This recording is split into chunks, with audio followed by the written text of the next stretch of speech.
हाँ। अरे बाबू कहाँ से आए हो? कुरसंडी से। कुरसंडी से? हाँ। अरे लग तो रहा है तुम तो वही लड़का हो जो कि पहले भी आ चुका है। यस, पहले भी गाना गा चुका हूँ, लेकिन कोई भैया सब लाइक कमेंट शेयर करता नहीं है। लाइक कमेंट शेयर करे तो हम भी मतलब कुछ आगे आगे सॉन्ग लेके जाना चाहते हैं। लाइक कमेंट चाहिए। यस। फिर से गाएगा गाना? हाँ, दूसरे वाली गाना गाना। अब की बार कौन गाना है? भोजपुरी सॉन्ग है। भोजपुरी? हाँ। उस बार तो मैथिली गाया था ना रे? चेंजिंग कर दिया, लेकिन भैया लोग सब लाइक कमेंट शेयर करता नहीं है, इसलिए चेंज कर दिया। यस। चलो ठीक है, 2 लाइन गा के सुना तो कौन सा गाना? हाँ, जब तोरा दोसरे यार काहे केली छोड़ी हमारा से प्यार, झूठो कहने नहीं गिरिया गे, हरा हलो न फिक्रिया गे, आँखों जलली तू दोसरे भतार, काहे केली छोड़ी हमारा से प्यार। लगा देख देख। रुक जा 1 मिनट, गा लेगा ना?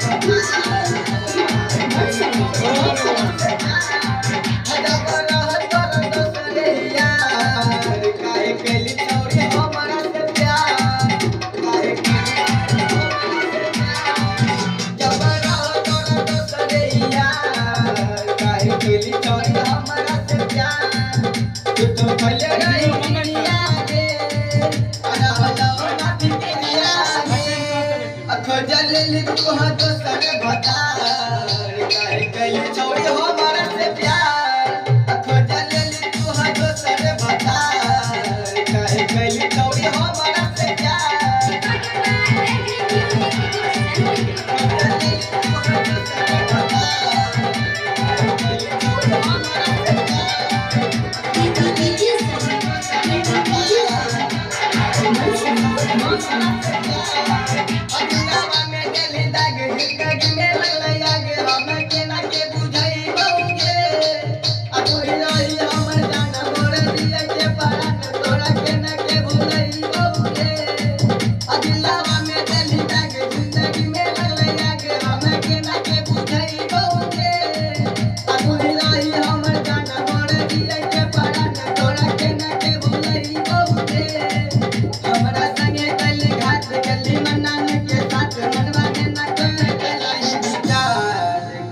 कैली छोड़ी हमारा से प्यार, अखो जलली तू दोसर भतार, काहे कैली छोड़ी हमारा से प्यार।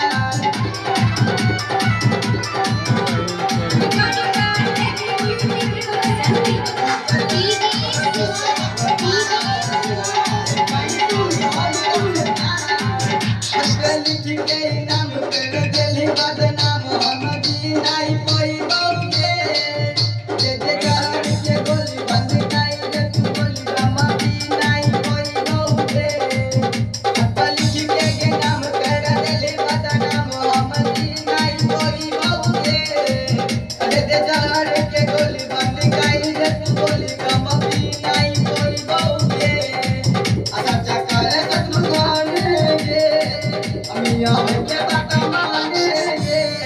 अखो जलली तू दोसर भतार,